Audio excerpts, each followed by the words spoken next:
میرے پاس what's app پر ایک video کسی نے بھیجی جس میں ایک شخص ہے جس نے ویڈیو بنائی ہے اور اس نے استخارے کا طریقہ بتایا ہے۔ طریقہ انہوں نے یہ بتایا کہ ابھی آپ کو 2 منٹ میں پتہ چل جائے گا، 2 منٹ میں صرف، کہ آپ کا معاملہ آپ کو کیا کرنا چاہیے۔ اب انہوں نے 3 سادے پیپر اٹھائے ہیں، ان میں سے ایک پر انہوں نے سبحان اللہ، ایک پر بسم اللہ اور ایک پر الحمدللہ لکھ کر ان جو پیپر ہیں ان کو لپیٹ کر ایک ڈبے میں ڈالا ہے۔ آپ کہا ہے کہ آپ اس میں سے ایک اٹھائیں، اگر اس پر سبحان اللہ لکھا ہے تو پھر آپ یہ کام کریں، اس میں آپ کے لیے بہتری ہے۔ اگر اس پر بسم اللہ لکھا ہے تو پھر آپ کے لیے 50-50 ہے، چاہے تو کریں چاہے تو نہ کریں۔ اگر اس پر اعوذ باللہ لکھا ہے تو اس کا مطلب یہ ہے کہ اس میں آپ کو اشارہ ہے کہ یہ کام نہ کریں۔ اس سے بڑی خطرے والی بات پھر اس کے بعد یہ کی ہے کہ اگر کوئی خاتون یہ پتہ کرنا چاہے کہ میرا شوہر جو ہے اس کے کسی دوسری خاتون کے ساتھ ناجائز تعلقات ہیں یا نہیں ہیں تو وہ بھی یہ استخارہ کر سکتی ہیں۔ 1 منٹ میں پتہ چل جائے گا کہ آپ کی شوہر کس کردار کا مالک ہے۔ بھئی قرآن تو جاسوسی سے منع کرتا ہے، وَلَا تَجَسَّسُوا، قرآن کریم میں اللہ تبارک و تعالی ارشاد فرماتا ہے۔ آپ اس کو جاسوسی کا اپنے گھر میں سادے پیپر اٹھا کے آپ اس کو جاسوسی پر ڈال رہے ہیں اور پھر خواہ کے اس کے توہمات کو اور اس کے شک کو آپ پکا کر رہے ہیں۔ خدا نخواستہ اگر اس کا سبحان اللہ نکل آئے، اس نے اپنے ہاتھ سے لکھ کر کے ڈبے میں ڈالا ہے، اب وہ سبحان اللہ نکل آیا تو پھر اس شوہر کا تو بیڑا غرق کر دیا آپ نے، بیچارہ اس کو خبر بھی نہیں ہوگی اور بیوی تو پکی ہو گئی کہ ہاں اس کے ہیں ناجائز تعلقات کیونکہ میں نے استخارہ کیا ہے۔ بھئی استخارہ یہ نہیں ہے، استخارے پر اس طرح کے معاملات کا پتہ نہیں چلتا، یہ غیب کی باتیں ہیں۔ بھئی اس میں ایک دوسرے کی آپ جاسوسی نہ کریں، قرآن تو ہمیں یہ کہتا ہے سب کچھ ٹھیک رہتا ہے، کچھ بھی خراب نہیں ہوتا جب آپ اپنے ذہن کو خراب نہیں کرتے۔ ایک تو آپ یہ کریں، پھر دوسری بات یہ کہ استخارے کو آپ سمجھیں، استخارہ مباح کام میں کیا جاتا ہے، اس طرح کے ناجائز کاموں کے لیے نہیں کیا جاتا۔ کسی کی جاسوسی کرنے کے لیے، کوئی شخص ڈاکہ ڈالنے کے لیے جا رہا ہے اور وہ کہتا ہے کہ میں استخارہ کر کے جا رہا ہوں کہ پتہ نہیں میں پکڑا جاؤں گا یا نہیں پکڑا جاؤں گا، قتل کرنے جا رہا ہے، وہ کیا استخارہ کر کے جائے گا کہ میں جا کر کے قتل کر سکوں گا یا نہیں کر سکوں گا؟ کہیں ایسا تو نہیں ہے کہ پکڑا جاؤں۔ استخارہ شرعی معاملات میں یا کم از کم مباح معاملات میں کیا جاتا ہے۔ کہیں پر آپ رشتہ کرنا چاہتے ہیں، کوئی آپ بزنس کرنا چاہتے ہیں۔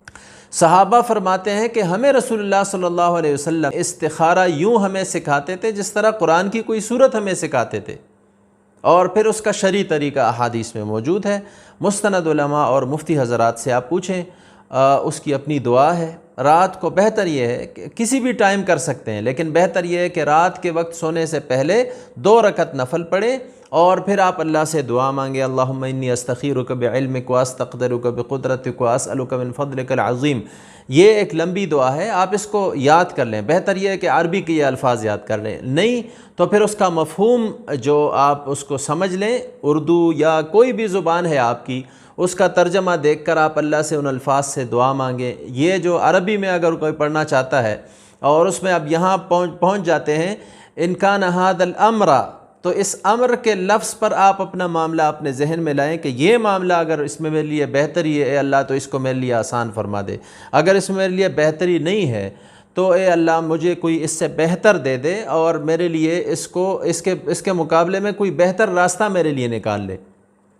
یہ استخارے کا طریقہ ہے۔ اس میں ایک مغالطہ یہ بھی ختم کریں، خواب کا آنا بھی ضروری نہیں ہے کہ کوئی شخص کہتا ہے کہ میں نے 7 دن تک استخارہ مسنون ہے۔ آپ کسی بھی معاملے 7 دن تک استخارہ کریں انشاءاللہ، اس کے بعد جو بھی آپ کریں گے اس میں آپ کے لیے بہتری ہوگی۔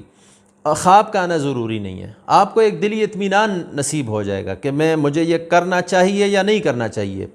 اچھا، ایک اور مغالطہ، کبھی ایسا ہوتا ہے آپ نے کسی معاملے میں بڑے استخارے کیے ہوتے ہیں اور پھر آپ اس کو کرتے ہیں، اس میں آپ کو نقصان ہو جاتا ہے، یا آپ نے رشتے کے معاملے میں استخارہ کیا تھا، وہ رشتہ نہیں چل پایا، ٹوٹ گیا۔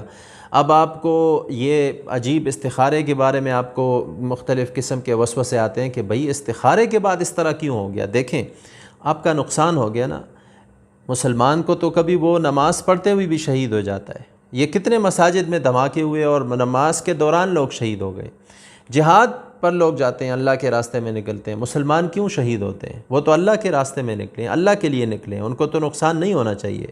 آپ کا جو نقصان ہو رہا ہے، ہمیں کیا پتہ کہ ہمارا جو نقصان ہو رہا ہے اس میں اللہ تعالیٰ نے ہمارے لیے کیا بہتری لکھی ہے، یا اگر دنیا میں ہمیں اس کا کوئی فائدہ نہیں بھی ہوا اور نقصان ہو گیا تو اس پر جو ہم نے صبر کیا ہے، آخرت میں اللہ تبارک و تعالیٰ کی طرف سے صبر پر جو ہمیں اجر ملے گا اس میں تو کسی شک و شبے کی گنجائش نہیں ہے۔